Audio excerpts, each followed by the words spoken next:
Gravitas, powered by Skoda, made of smart imagination.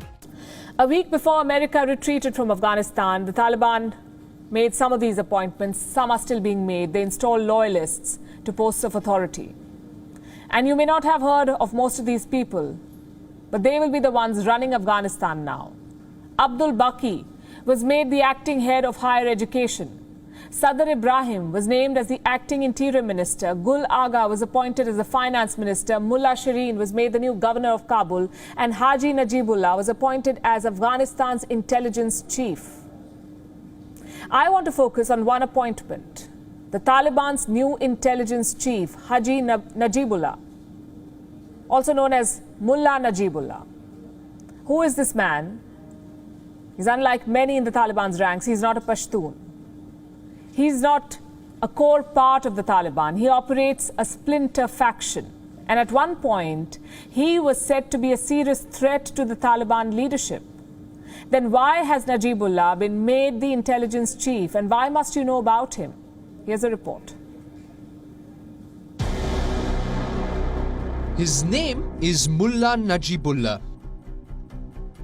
but the Taliban call him Haji Najibullah, a title one earns after performing the holy pilgrimage of Hajj. Yet, like everyone else in the Taliban's ranks, Najibullah is anything but holy.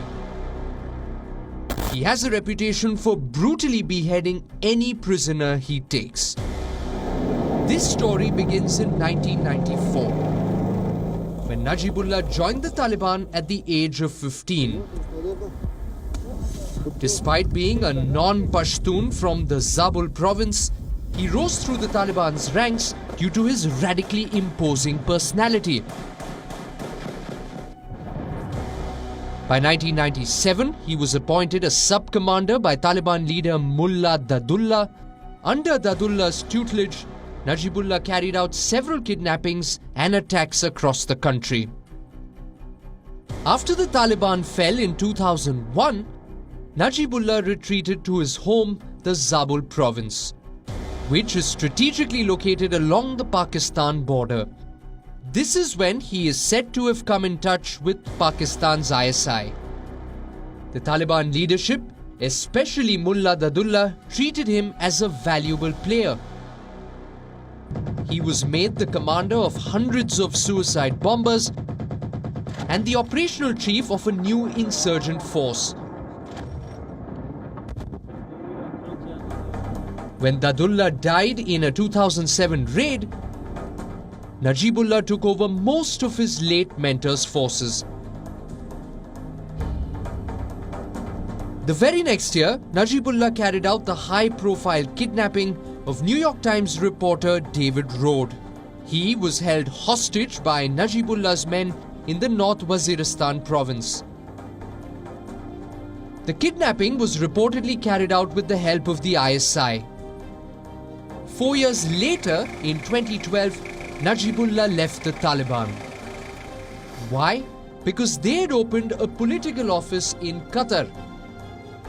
He openly referred to the Taliban leadership as traitors,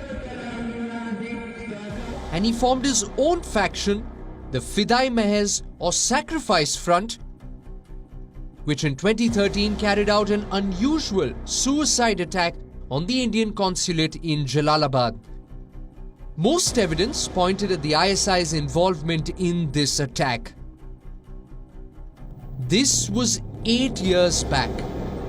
Now, I.S.I. henchman Najibullah has been named the Taliban's intel chief. Why would they appoint a dissenter to such an important post? Perhaps to make it easier for Pakistan to facilitate the Taliban's future operations. Bureau Report, WION World is One. WION is now available in your country. Download the app now and get all the news on the move. Gravitas, powered by Skoda, made of smart imagination.